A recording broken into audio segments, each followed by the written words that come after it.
नमस्कार दोस्तों, स्वागत है आप सभी का आपके अपने YouTube channel biology GK classes में। हम ह्यूमन एम्ब्रियोलॉजी यानी मानव भ्रूण विज्ञान के विषय में अध्ययन कर रहे थे, जिसके अंतर्गत पिछले वीडियो में हमने स्पर्मेटोजेनेसिस यानी शुक्राणु जनन के विषय में डिटेल से अध्ययन किया था। आज इस वीडियो में हम शुक्राणु की संरचना और शुक्राणु जनन से संबंधित कुछ इंपॉर्टेंट फैक्ट आज इस वीडियो के अंतर्गत हम देखेंगे। तो यह वीडियो 12th क्लास के बायोलॉजी के स्टूडेंट के लिए बहुत ही महत्वपूर्ण है, क्योंकि उनके सिलेबस के अकॉर्डिंग यह टॉपिक तैयार किया गया है। इनके अलावा नीट, रीट और अन्य जितने भी कंपटीशन एग्ज़ाम हैं उन सभी के लिए बहुत ही महत्वपूर्ण है। तो आप इस वीडियो को शुरू से लेकर अंत तक ध्यानपूर्वक देखिए, और यदि अभी तक आपने मेरे चैनल को सब्सक्राइब नहीं किया है तो सब्सक्राइब जरूर कर लीजिए। तो आइए शुरू करते हैं। आज का जो हमारा टॉपिक है वो है शुक्राणु की संरचना। कोई एब्सेंट हुआ तो क्लास रिकॉर्डिंग भेज दो। Fees collection automatic. मार्केटिंग कैसे करेंगे? टीचमेंट वेबसाइट बना के देगा ना। टीचमेंट? अब पूरे इंडिया को मैथ्स पढ़ाओ सर। चाहे जैसी भी जरूरत हो, टीचमेंट पे टीचिंग आसान है। आज ही डाउनलोड करें टीचमेंट, इंडिया का number 1 teaching app. Structure of sperm. तो सर्वप्रथम इसकी संरचना को हम समझने का प्रयास करते हैं कि कौन कौन से भाग इसमें होते हैं। देखो, शुक्राणु की संरचना का निर्माण किस प्रकार से होता है ये हमने पिछले वीडियो में डिस्कस कर लिया था। आज इस वीडियो में हम सिर्फ संरचना के विषय में डिटेल से देखेंगे। तो यहाँ पर आप देख सकते हैं, सबसे आगे वाला आपको येलो येलो जो भाग नजर आ रहा है, इसे कहते हैं हम एक्रोसोम। इस एक्रोसोम का निर्माण है वो गोल्जिकाई से होता है, और इसमें बहुत सारे हाइड्रोलाइटिक एंजाइम भरे रहते हैं जो कि अंडकला को घोलने का कार्य करते हैं, यानी ये कि मिसाइल की तरह कार्य करता है। और इसका टारगेट होता है अंडे की जो चारों ओर कलाएं पाई जाती हैं वो।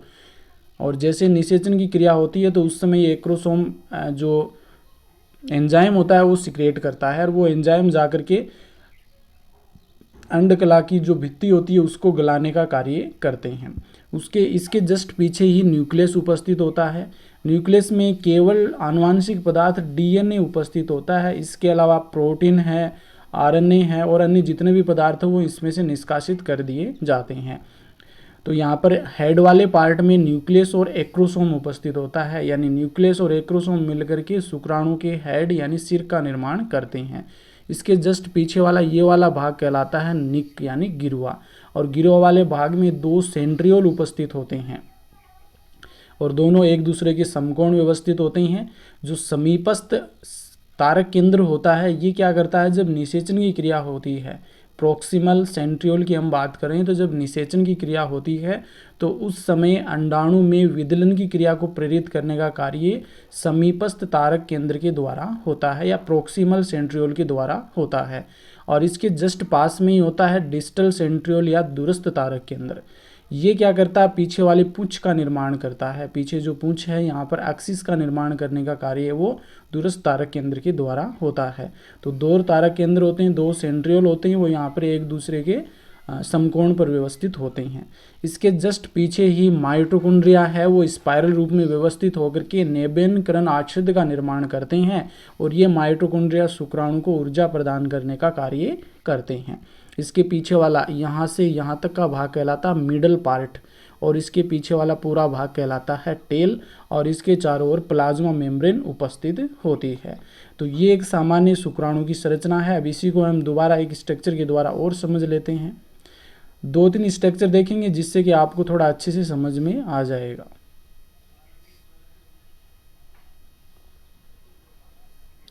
यहाँ पर आप देख सकते हैं ये ऊपर वाला येलो येलो भाग है, ये एक्रोसोम कहलाता है, जिसमें बहुत सारे एंजाइम उपस्थित होते हैं। इसके जस्ट पीछे वाला भाग न्यूक्लियस कहलाता है, और यहाँ पर एक ब्लू कलर में आपको नजर आ रहा है, ये क्या होता है, ये होता है तारक केंद्र, यानी 2 उपस्थित होते हैं यहाँ पर एक दूसरे के समकोण पर व्यवस्थित होते हैं निक वाले भाग में, और जिसमें ये दोनों का कार्य मैंने आपको बता दिया है। जो समीपस्थ तारक केंद्र होता है ये तो क्या करता है, जो अंडाणु होता है उसमें विदलन की क्रिया को प्रेरित करने का कार्य करता है, जबकि दूरस्थ तारक केंद्र ये पीछे वाले भाग का निर्माण करता है। ये हेड वाला पार्ट होगा जो एक्रोसोम और न्यूक्लियस से बना होता है। फिर आता मिडल पीस या मिडल पार्ट, इसमें माइटोकॉन्ड्रिया है वो स्पाइरल रूप में व्यवस्थित होते हैं और स्पाइरल रूप में व्यवस्थित होकर के नवीकरण आच्छाद का निर्माण करते हैं। आगे हम और स्ट्रक्चर देखेंगे शुक्राणु की, उसमें आपको ये पूरे स्ट्रक्चर है वो अच्छे से नजर आएंगे। तो यहाँ पर आप एक बार समझ लीजिए इन्हें। तो माइटोकॉन्ड्रिया व्यवस्थित होते हैं, ये शुक्राणु को ऊर्जा प्रदान करने का कार्य करते हैं। और इसके मिडल पार्ट से ये पीछे वाला भाग टेल कहलाता है, जो कि फ्लैजिला के जैसे ही होता है। जब मूवमेंट करता है तो ये पीछे वाला भाग हिलता रहता है। इसके चारों ओर प्लाज्मा मेम्ब्रेन पाई जाती है। नेक्स्ट हम इन स्ट्रक्चर को हिंदी में समझने का प्रयास करते हैं कि हिंदी में इन्हें हम किस प्रकार से देखते हैं। तो यहाँ पर आप देखते हैं वाइट जो आपको भाग नजर आ रहा है, इसे हम कहते हैं अग्रपिंडक या एक्रोसोम इसे कहा जाता है। हिंदी में अग्रपिंडक कहते हैं एक्रोसोम को, और इसमें बहुत सारे एंजाइम उपस्थित होते हैं। इसके जस्ट ये पर्पल कलर में आपको नजर आ रहा है, इसे कहते हैं नाभिक या न्यूक्लियस कहा जाता है, जिसमें केवल डीएनए पाया जाता है। आनुवंशिक सूचनाएं इसमें उपस्थित होती हैं। इसके जस्ट पीछे ही येलो कलर में आपको नजर आ रहा है तारक केंद्र गिरवा भाग है, ये गिरवा में तारक केंद्र उपस्थित होता है। तो ये आगे वाला हेड का पार्ट, हेड का निर्माण या शीर्ष का निर्माण वो अग्रपिंडक और नाभिक के द्वारा होता है। और जो गिरवा वाला भाग है वहाँ पर तारक केंद्र उपस्थित होते हैं। ये दो प्रकार के होते हैं, समीपस्थ तारक केंद्र और दूरस्थ तारक केंद्र, दोनों एक दूसरे के समकोण पर व्यवस्थित होते हैं। एक बार फिर से मैं आपको बता देता हूँ। समीपस्थ तारक केंद्र है ये अंडाणु में विदलन की क्रिया को प्रेरित करता है, जबकि दूरस्थ तारक केंद्र ये शुक्राणु के पीछे वाले भाग का निर्माण करता है।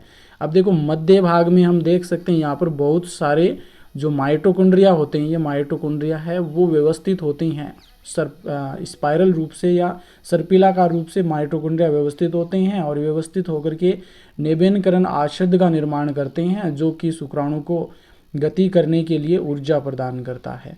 और इसके जस्ट पीछे वाला पूरा भाग कहलाता है पुंछ, और ये पुंछ के यहाँ पर आप देख सकते हैं नीचे वाला भाग अक्षीय धागा इसे हम कहते हैं, या फ्लैजिलम भी इसे कहा जाता है। एक ये मैंने 12th क्लास की जो आरबीसी की बुक है उससे स्ट्रक्चर ली है, तो इसमें भी आप समझ सकते हैं कि ये ऊपर वाला आगे वाला भाग देखो चारों ओर इसकी जीवध्रुव कला होती है, प्लाज्मा मेम्ब्रेन होती है। इसके जस्ट नीचे ये वाला भाग कहलाता है एक्रोसोम, और ये यहाँ पर केंद्रक होता है जो गुणसूत्रीय पदार्थ यानी डीएनए इसमें पाया जाता है। ये गिरवा वाला भाग है, इसमें दो तारक केंद्र उपस्थित होते हैं, समीपस्थ और दूरस्थ तारक केंद्र गिरवा वाले भाग में। तो हेड वाला पार्ट हो गया जिसमें एक्रोसोम और केंद्रक होते हैं। इसके बाद में देखो मध्य से एक अक्सिस निकलता है, इसका निर्माण दूरस्थ तारक केंद्र के द्वारा होता है, और ये पूरा मिडल पार्ट होता है। यहीं पे दूरस्थ तारक केंद्र होता है और इधर ये हो गया समीपस्थ तारक केंद्र। और इसमें देखो इस प्रकार स्पाइरल रूप से इस प्रकार से व्यवस्थित होते हैं ये, और ये व्यवस्थित होते हैं माइटोकॉन्ड्रिया जो शुक्राणु को तैरने के लिए इन्हें ऊर्जा प्रदान करते हैं। और पीछे वाला भाग कहलाता है पुंछ कहलाता है। यहाँ पर शुक्राणु की एक स्ट्रक्चर को और समझने का प्रयास करते हैं, और इसमें आप देख सकते हैं कि शुक्राणु की हर भाग आपको स्पष्ट रूप से नजर आ रही हैं, और इसमें शुक्राणु की संरचना वो अच्छे से आपको समझ में आ जाएगी। तो इसमें देखो सामान्यतः हम बात करें शुक्राणु के 3 भाग होते हैं। ऊपर वाला भाग हेड हो गया, ये मिडल पार्ट हो गया, ये नीचे वाला टेल वाला भाग हो गया। हेड भाग की हम बात करें तो इसमें सबसे आगे की ओर एक्रोसोम पाया जाता है, यहाँ पर आप देख सकते हैं। और इसी भाग में बहुत सारे एंजाइम भरे रहते हैं जो कि अंड कलाओं को क्या करते हैं, घोलने का कार्य करते हैं। देखो बार बार मैं इनके कार्य इसलिए आपको बता रहा हूँ कि इसी वीडियो के अंतर्गत ये टॉपिक आपको याद हो जाए। अब देखो इसके नीचे की ओर एक आपको ये फूली हुई गोलाकार अंडाकार संरचना पाई जाती है, इसे हम कहते हैं न्यूक्लियस। न्यूक्लियस में केवल आनुवंशिक पदार्थ यानी डीएनए पाया जाता है, इसके अलावा अन्य जितने भी पदार्थ हैं उनको निष्कासित कर दिया जाता है। और इसके नीचे की ओर ये प्रोक्सिमल सेंट्रियोल पाया जाता है। अब देखो एक्रोसोम और न्यूक्लियस है, इनको चारों ओर घेर करके एक कला पाई जाती है, झिल्ली पाई जाती है, जिसे हम कहते हैं प्लाज्मा मेम्ब्रेन। और प्लाज्मा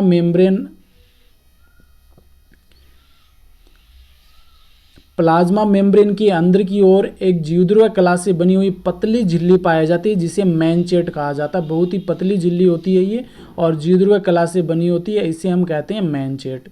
ये वाला आपका हेड वाला पार्ट हो गया। हेड के पार्ट के नीचे ही प्रोक्सिमल सेंट्रियोल और डिस्टल सेंट्रियोल यानी समीपस्थ तारक केंद्र और दूरस्थ तारक केंद्र पाए जाते हैं, और ये दोनों एक दूसरे के समकोण पर व्यवस्थित होते हैं। प्रोक्सिमल सेंट्रियोल है, ये जब निषेचन की क्रिया होती है तो उस समय क्या होता है, जो अंडाणु में विदलन की क्रिया को, क्लीवेज की क्रिया को प्रेरित करने का कार्य प्रोक्सिमल सेंट्रियोल के द्वारा होता है। यानी समीपस्थ तारक केंद्र है जब निषेचन की क्रिया होती है उस समय अंडाणु में विदलन की क्रिया को प्रेरित करने का कार्य है वो प्रोक्सिमल सेंट्रियोल के द्वारा किया जाता है। इसके नीचे की ओर पाया जाता डिस्टल सेंट्रियोल या इसे हम दूरस्थ तारक केंद्र कहते हैं और ये नीचे की ओर एक्सोनीमा का निर्माण करता है।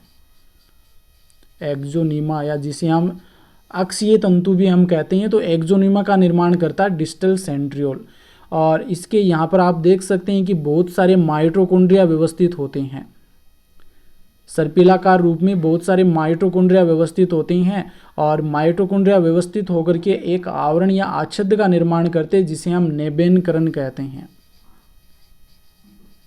जिसे नेबेनकरण कहा जाता है। और ये क्या करता है, शुक्राणु को तैरने के लिए ऊर्जा प्रदान करने का कार्य करता है। तो मध्य वाला जो भाग होता है ये एक तो एक्सोनीमा का बना होता है। एक्सोनीमा पर बहुत सारे माइटोकॉन्ड्रिया हैं वो स्पाइरल रूप में व्यवस्थित होते हैं और ये फिर क्या करते हैं, शुक्राणु को ऊर्जा प्रदान करने का कार्य करते हैं।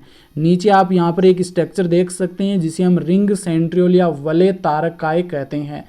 इसका सामान्य हम कार्य की बात करें तो ये क्या करता है, इन माइटोकॉन्ड्रिया को पुंछ वाले भाग में जाने से रोकता है। नीचे वाला भाग कहलाता है एक्सियल फिलामेंट यानी टेल कहलाता है और इसमें हम सामान्यतः बात करें जैसे फ्लैजिला होता है उसी प्रकार से इसकी संरचना होती है। 9+2 व्यवस्था होती है और ये पूंछ वाला भाग पीछे हिलता है जिससे शुक्राणु आगे की ओर गति करता है। इस प्रकार हमने शुक्राणु की 4-5 स्ट्रक्चर को अच्छे से यहाँ पर समझ लिया है और शायद आपको शुक्राणु की संरचना है वो अच्छे से समझ में आ गई होगी। नेक्स्ट हम शुक्राणु की संरचना को थ्योरेटिकल रूप से समझने का प्रयास करते हैं। एक प्रारूपिक स्तनधारी शुक्राणु को 3 भागों में बांटा जाता है। तो एक स्तनधारी शुक्राणु की हम बात करें तो उसे हम 3 भागों में बांटते हैं। ये 3 भाग कौन कौन से हैं, तो इसमें सबसे आगे वाला भाग कहलाता है शीर्ष यानी हेड, मध्य का भाग कहलाता है मध्य भाग यानी मिडल पीस और अंतिम भाग होता है पूंछ यानी टेल। तो इसमें सबसे पहले हम शीर्ष यानी हेड की बात करते हैं। यह केंद्रक तथा एक्रोसोम का बना होता है। तो ये पीछे हमने संरचना में भी देखा था शुक्राणु की कि आगे वाला भाग वो एक्रोसोम कहलाता है और उसके जस्ट पीछे केंद्रक होता है और केंद्रक और एक्रोसोम मिलकर के शुक्राणु के शीर्ष का निर्माण करते हैं। नेक्स्ट है आनुवांशिक कार्य हेतु अयुग्मित गुणसूत्र केंद्रक में प्रोटेमिन प्रोटीन के साथ पाए जाते हैं। तो केंद्रक वाले भाग में केवल आनुवांशिक पदार्थ के रूप में डीएनए पाया जाता है और आनुवांशिक कार्य हेतु अयुग्मित गुणसूत्र वो केंद्रक में प्रोटेमिन प्रोटीन के साथ पाए जाते हैं। तो वहाँ पर जो डीएनए होता है वो किसके साथ जुड़ा होता है, अयुग्मित गुणसूत्र है वो प्रोटेमिन प्रोटीन के साथ जुड़े हुए रहते हैं जो कि केंद्रक में पाए जाते हैं। एक्रोसोम शुक्राणु के अग्र सिरे पर केंद्रक तथा प्लाज्मा झिल्ली के मध्य स्थित होता है। तो एक्रोसोम है ये शुक्राणु के शीर्ष पर सबसे आगे की ओर स्थित होता है और केंद्रक के जस्ट आगे स्थित होता है ये, और प्लाज्मा झिल्ली है वो इन्हें चारों ओर से घेरे रहती है। तो एक्रोसोम है ये केंद्रक के तो आगे की ओर होता है और प्लाज्मा झिल्ली के मध्य स्थित होता है।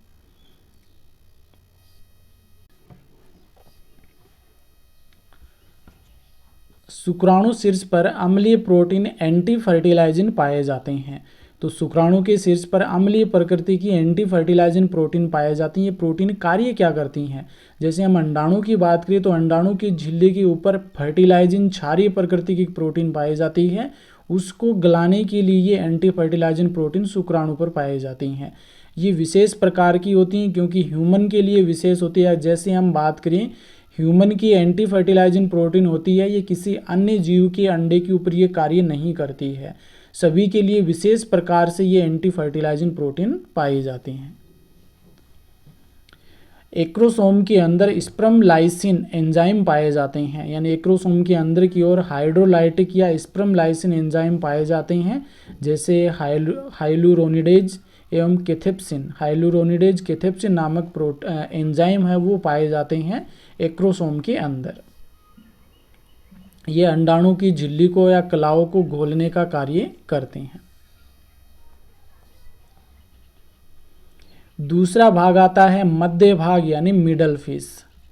मध्य भाग शीर्ष भाग से गिरवा द्वारा जुड़ा रहता है, यानी मध्य भाग और शीर्ष भाग के मध्य गिरवा वाला भाग होता है जिसके द्वारा ये जुड़ा रहता है। गिरवा में दो तारक केंद्र एक दूसरे के समकोण पर स्थित होते हैं। तो गिरवा वाले भाग में दो तारक केंद्र पाए जाते हैं और ये दोनों एक दूसरे के समकोण पर व्यवस्थित होते हैं। तो एक तो समीपस्थ तारक केंद्र होता है और एक दूरस्थ तारक केंद्र होता है। समीपस्थ तारक केंद्र निषेचन के बाद माइटोटिक तर्कु निर्माण में सहायक होता है। तो समीपस्थ तारक केंद्र जो होता है ये जब निषेचन की क्रिया होती है उसके बाद में विदलन की क्रिया प्रारंभ होती है, विभाजन की क्रिया प्रारंभ होती है, तो उसको प्रेरित करता है और उसको प्रेरित करने के साथ में वहाँ पर जो माइटोटिक तर्कु यानी तर्कु तंतुओं का निर्माण है वो कोशिका विभाजन के समय समीपस्थ तारक केंद्र के द्वारा होता है। दूरस्थ तारक केंद्र शुक्राणु की अक्ष का निर्माण करता है जिसे हम एक्सोनिमा कहते हैं। अक्षीय तंतु की रचना कशाबिका के समान 9+2 प्रकार की होती है। जैसे हम फ्लैजिला है इनकी संरचना देखते हैं तो उनमें जो कशाबिका है उनकी संरचना 9+2 प्रकार की होती है। तो उसी प्रकार से अक्षीय तंतु की जो रचना है ये कशाबिका के समान 9+2 प्रकार की पाई जाती है। तो ये कई बार क्वेश्चन पूछ लिया जाता है कि शुक्राणु में अक्षीय तंतु की संरचना या जो दूरस्थ तारक केंद्र है वो किस प्रकार की संरचना का निर्माण करता है। तो ये 9+2 प्रकार की व्यवस्था इसमें होती है। तो इसमें दो जो कोड होते हैं ये अंदर की ओर होते हैं, तंतु जो होते हैं अंदर की ओर होते हैं, और 9 जो तंतु होते हैं ये चारों ओर से उन दो को घेरे हुए रहते हैं। तो अक्षीय तंतु की जो रचना है वो कशाबिका के समान 9+2 प्रकार की होती है। मध्य खंड में एक्सोनिमा चारों तरफ से माइटोकॉन्ड्रिया द्वारा घिरे रहते हैं। तो ये अभी हमने बात की थी, दूरस्थ तारक केंद्र होता है ये अक्ष का निर्माण करता है, उसी अक्ष को हम एक्सोनिमा कहते हैं। और ये एक्सोनिमा ये चारों ओर से माइटोकॉन्ड्रिया द्वारा घिरे रहते हैं और ये माइटोकॉन्ड्रिया मिलकर के शुक्राणु को ऊर्जा प्रदान करने का कार्य करते हैं। माइटोकॉन्ड्रिया आपस में मिलकर फीते के समान नेबेनकरण आच्छद का निर्माण करते हैं। तो बहुत सारे माइटोकॉन्ड्रिया ये व्यवस्थित हो जाते हैं और व्यवस्थित होकर के एक फीते के समान नेबेनकरण आच्छद का निर्माण करते हैं और इसी में माइटोकॉन्ड्रिया सभी व्यवस्थित रूप से पाए जाते हैं जो कि शुक्राणु को ऊर्जा प्रदान करते हैं।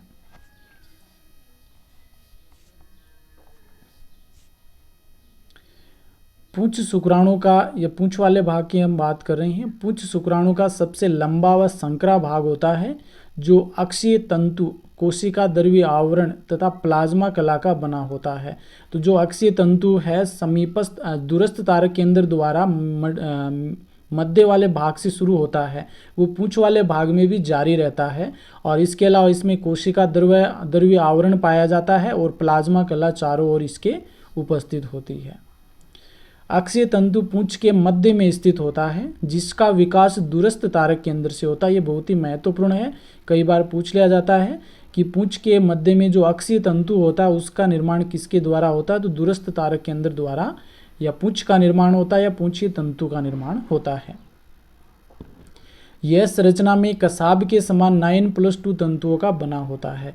तो जिस प्रकार से कसाब की संरचना होती उसी प्रकार से जो पूंछ वाला भाग है या जो अक्षीय तंतु है इसकी संरचना भी इसी प्रकार से होती है। 2 तंतु इसके मध्य में होते हैं और 9 तंतु इसको चारों ओर से घेरे हुए रहते हैं। शुक्राणु में संचित भोजन राइबोसोम, अंतर्द्रव्य जालिका, केंद्रिक तथा आरएनए आदि का अभाव होता है। ये भी बहुत ही महत्वपूर्ण है क्योंकि शुक्राणु में संचित भोजन नहीं पाया जाता है, राइबोसोम भी नहीं होता इनमें, अंतर्द्रव्य जालिका भी नहीं होती है, केंद्रिक भी नहीं पाया जाता और ना ही इनमें आरएनए पाया जाता है। इन सभी का शुक्राणु में अभाव होता है। यह केवल पैतृक आनुवांशिक सूचनाओं को अंडाणु तक पहुंचाता। वेरी वेरी इंपॉर्टेंट क्वेश्चन है कि शुक्राणु का मुख्य कार्य क्या होता है कि जो पैतृक आनुवांशिक पदार्थ होता है उसको अंडाणु तक पहुंचाने का कार्य है वो शुक्राणु के द्वारा किया जाता है।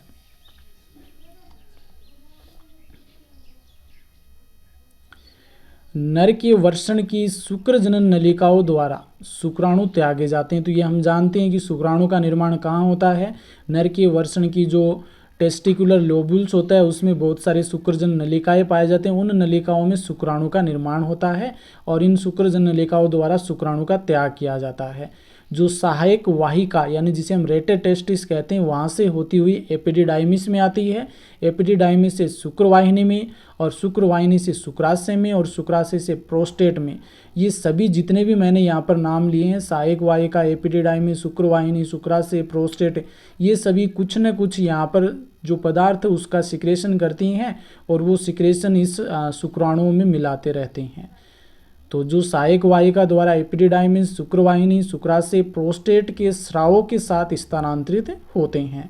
ये शुक्राणु की परिपक्वता व गतिशीलता के लिए आवश्यक होते हैं। जो यहाँ पर मैंने नाम बताए, जो सहायक जननांग हैं नर के अंदर, ये क्या करते हैं, कुछ न कुछ पदार्थ या स्राव का सिक्रेशन करते हैं जो शुक्राणु की परिपक्वता व गतिशीलता के लिए आवश्यक होते हैं। वीर्य का निर्माण शुक्राणु व शुक्र प्लाज्मा से होता है। तो वीर्य के अंदर एक तो शुक्राणु होते हैं और इसके अलावा शुक्र प्लाज्मा इसमें पाया जाता है। इस शुक्र प्लाज्मा का निर्माण है, ये बहुत सारे जो सहायक जननांग हैं उनके स्राव जो यहाँ से निकलते हैं उनके द्वारा शुक्र प्लाज्मा का निर्माण होता है, और शुक्र प्लाज्मा और शुक्राणु मिलकर के वीर्य का निर्माण करते हैं। मानव नर द्वारा एक बार में लगभग 200 से 300 मिलियन शुक्राणु त्यागे जाते हैं। तो सामान्यतः हम बात करें तो नर के द्वारा एक बार में जब संकलन की क्रिया होती है, लैंगिक उत्तेजन की क्रिया होती है, तो उसमें संकलन के समय 200 से 300 मिलियन शुक्राणु त्यागे जाते हैं, जिनमें से 60% शुक्राणु सामान्य आकार के तथा साइज के होने चाहिए। एक ही बात है ये, सामान्य आकार या साइज, सामान्य आकार के होने चाहिए, और 40% तीव्र गतिशीलता वाले होने चाहिए। अगर वो शुक्राणु है अंडाणु को निषेचित करने योग्य हैं तो उसके लिए उसमें योग्यता क्या होनी चाहिए, 60% तो उनका आकार सामान्य होना चाहिए, और 40% जो टोटल शुक्राणु त्यागे गए थे उनमें से वो गतिशीलता वाले होने चाहिए। देखो 200 से 300 मिलियन शुक्राणु वो त्यागे जाते हैं, और कुछ तो योनि मार्ग में जो अम्लीय माध्यम होता है वहाँ पर नष्ट हो जाते हैं, कुछ गर्भाशय में नष्ट हो जाते हैं, कुछ अपना रास्ता भटक जाते हैं। नॉर्मली हम बात करें तो लगभग 200 के समथिंग शुक्राणु है वही अंडाणु तक पहुँच पाते हैं, और उनमें भी क्या होता है, कोई एक शुक्राणु ऐसा होता है जो अंडाणु को निषेचित करता है। तो इस प्रकार से बहुत ही बड़ा कंपटीशन इनमें पाया जाता है। ये क्रिया नर एंड्रोजन टेस्टोस्टेरोन द्वारा संपन्न होती है। तो ये तो हमने पीछे जब प्यूबर्टी वाला टॉपिक पढ़ा था उस समय बात की थी कि फॉलिकल स्टिमुलेटिंग हार्मोन है, ल्यूटिनाइजिंग हार्मोन, इनके स्रावण के कारण जो अंतराली कोशिकाएं होती हैं, लीडिंग सेल्स होती हैं, वो नर एंड्रोजन टेस्टोस्टेरोन का स्रावण करती है। उसी के प्रभाव से फिर जो टेस्टिस होता है उसमें शुक्राणुओं का निर्माण होता है। तो अब देखो सामान्यतः हम बात करें शुक्राणु को कितने समय के लिए इसे स्टोर रख सकते हैं, कितने समय तक ये जीवित रह सकते हैं। तो एक तो सामान्यतः हम बात करें शांत विश्राम अवस्था, शीत भंडारण में शुक्राणु कई वर्षों तक जीवित रह सकते हैं। तो उसे हम शांत यानी किसी प्रकार का कार्य नहीं करता हो, विश्राम अवस्था हो, और शीत भंडारण यानी रेफ्रिजरेटर वगैरह व्यवस्था हो, तो उनमें हम शुक्राणु को कई वर्षों तक जीवित रख सकते हैं। लेकिन सक्रिय अवस्था में क्रियाशील हो, एक्टिव हो, सक्रिय अवस्था में भोजन की अनुपलब्धता में, भोजन की उपलब्धता नहीं हो, भोजन की कमी हो, वह अधिक तापमान हो, तो उस समय शुक्राणु केवल 55 से 60 मिनट तक ही जीवित रह सकते हैं।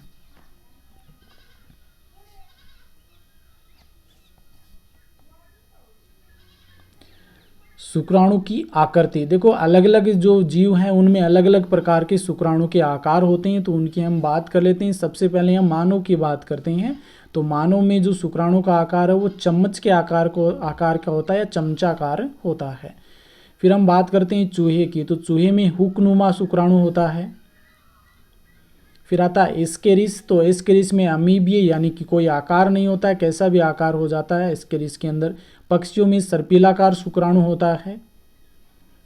एम्फीबिया एवं रेप्टिलिया, इन दोनों की बात करें तो उनमें लेंस नुमा शुक्राणु होता है। तो यहाँ पर आपको मानव के शुक्राणु की आकृति आपको ध्यान में रखनी है कि चमचाकार या चम्मच के आकार का होता है। नेक्स्ट हम बात करते हैं तो जो आकार हो गया, यहाँ पर आकार के बाद में आता है आमाप। तो इनका शुक्राणु का आमाप क्या होता है। तो सबसे पहले हम एम्फिओक्सस की बात करते हैं। तो एम्फिओक्सस की जो आमाप होती है शुक्राणु की वो 20 माइक्रोन होती है, यानी सबसे छोटा। ऐसा क्वेश्चन कई बार पूछ लिया जाता है कि सबसे छोटा शुक्राणु किसका होता है। तो एम्फिओक्सस का शुक्राणु सबसे छोटा होता है। 20 माइक्रोन का। डिप्लोकोकस, तो डिप्लोकोकस की यहाँ पर हम बात करें तो इसका जो शुक्राणु है ये 2000 माइक्रोन का होता है, यानी सबसे बड़ा शुक्राणु है वो डिप्लोग्लोसस का होता है, डिप्लोग्लोसस का सबसे बड़ा शुक्राणु होता है 2000 माइक्रोन का। इसके बाद में हम बात करते हैं मानव की, जो कि बहुत ही महत्वपूर्ण है, मानव से संबंधित क्वेश्चन पूछे जाते हैं। तो मानव के शुक्राणु का आकार होता है 55 माइक्रोन का होता है। मेंढक के शुक्राणु का आकार होता है 30 माइक्रोन का। अब बात करते हैं कि शुक्राणु का जीवन काल कितना होता है, कितने समय तक ये जीवित रह सकता है। तो हम नर जनन अंग की बात करें, जैसे वर्षण में सामान्यतः पाए जाते हैं, तो वर्षण में सामान्यतः शुक्राणु वो 3 दिनों तक जीवित रह सकते हैं। और जबकि मादा जनन अंग की बात करें तो मादा जनन अंग में 2 दिन तक शुक्राणु जीवित रह सकते हैं। नेक्स्ट कुछ इंपॉर्टेंट फैक्ट हैं, हम उनकी बात कर लेते हैं। शुक्राणु के प्रकार, तो शुक्राणु के प्रकार भी बहुत सारे हैं, उनमें हम देखते हैं कौन कौन से प्रकार हैं शुक्राणु के और कौन कौन से जीवों में पाए जाते हैं। पहला इसमें कसाब युक्त शुक्राणु, तो वे शुक्राणु जिनमें कसाब पाए जाते हैं तो उन्हें कसाब युक्त शुक्राणु कहते हैं। और इसमें सबसे ये भी कई प्रकार का होता है, तो इसमें पहला आता है एक कसाब युक्त शुक्राणु, तो ऐसे शुक्राणु जिनमें केवल एक कसाब पाया जाता है। और ये अधिकांश जो कशेरुकी प्राणी हैं, जैसे ह्यूमंस को हम शामिल करते हैं, तो अधिकांश कशेरुकी प्राणियों में एक कसाब युक्त शुक्राणु पाए जाते हैं। दूसरा आता है द्वि कसाब युक्त शुक्राणु, तो ऐसे शुक्राणु जिनमें 2 कसाब पाए जाते हैं, जैसे ओपोसम व टोड फिश। ओपोसम और टोड फिश में 2 कसाब युक्त शुक्राणु पाए जाते हैं। तीसरा है कसाब या पुंछ रहित शुक्राणु, तो ऐसे शुक्राणु जिनमें कसाब या पुंछ नहीं पाए जाते हैं, तो ये होते हैं एस्करिस तथा जिग्गा मछली में ऐसे शुक्राणु पाए जाते हैं जिसमें पुंछ नहीं पाए जाती या कसाब नहीं पाए जाते हैं। फिर आता है संयुक्त शुक्राणु, देखो ऊपर हो गया कसाब युक्त शुक्राणु, ये दूसरा हो गया संयुक्त शुक्राणु। तो इसमें क्या होते हैं, टिड्डे के शुक्राणु आपस में सिर की सहायता से एक दूसरे से स्थायी रूप से चिपक जाते हैं। तो टिड्डा जो होता है, इसके जो शुक्राणु होते हैं ये सिर की सहायता से आपस में एक दूसरे से अस्थायी रूप से जुड़ जाते हैं। ऐसे जो शुक्राणु होते हैं वो संयुक्त शुक्राणु कहलाते हैं। संयुक्त शुक्राणु द्वारा प्रदर्शित संरचना स्पर्म बोट या शुक्राणु नौका कहलाती है। तो ये क्वेश्चन इंपॉर्टेंट है कि शुक्राणु नौका का निर्माण किसमें होता है, तो इसका उदाहरण हो जाएगा टिड्डे के अंदर ये होता है। शुक्राणु के महत्वपूर्ण भाग, तो ये हमने पीछे देख लिए। अब इनमें भी कुछ स्पेशल प्रकार के जो इनके कार्य हैं वो देख लेते हैं, जिससे कि आपको और अच्छे से क्लियर हो जाए। इस जो टॉपिक है यहाँ से आपको हर क्वेश्चन आपका क्लियर हो, कोई भी क्वेश्चन आपका छूटे नहीं। तो सबसे पहला भाग सिर आता है। सिर कार्य क्या करता है, आनुवंशिक सूचना का केंद्र होता है सिर। दूसरा मध्य भाग होता है जो ऊर्जा का केंद्र है, क्योंकि इसमें माइटोकॉन्ड्रिया पाए जाते हैं। और तीसरा पुच्छीय भाग होता है जो गतिशीलता व दिशा निर्धारक का केंद्र होता है। शुक्राणु को गतिशीलता प्रदान करता है और उसकी दिशा परिवर्तित करने का कार्य या दिशा निर्धारण का कार्य पुंछ के द्वारा किया जाता है।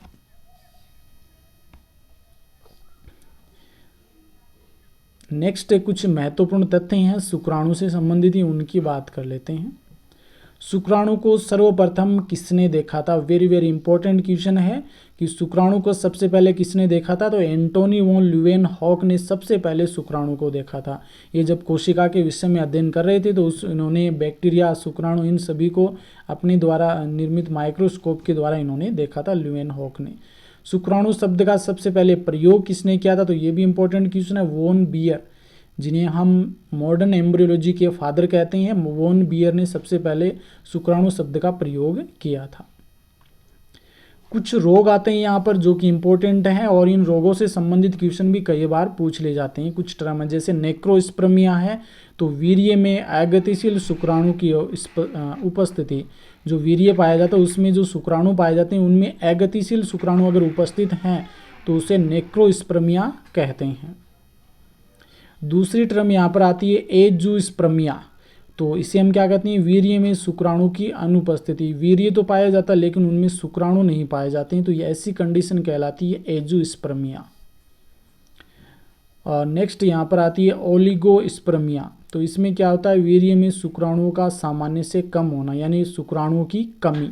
तो वीर्य में शुक्राणुओं की जो कमी हो जाती है सामान्य से, उसे हम कहते हैं ओलिगोस्पर्मिया। तो यहाँ पर हम देख सकते हैं नॉर्मोस्पर्मिया कहते हैं शुक्राणु की सामान्य संख्या को। प्रति ml में 15 मिलियन से अधिक शुक्राणु होना चाहिए और सामान्य शुक्राणु की संख्या को नॉर्मोस्पर्मिया कहा जाता है। अगर शुक्राणु की संख्या में कमी आ जाए तो उसे ओलिगोस्पर्मिया कहते हैं। अगर शुक्राणु संख्या सामान्य है तो नॉर्मोस्पर्मिया, इसकी हमने बात कर ली। अगर शुक्राणु की संख्या बिल्कुल भी ना हो, वीर्य हो लेकिन शुक्राणु नहीं हो, तो उसे एजोस्पर्मिया कहा जाता है।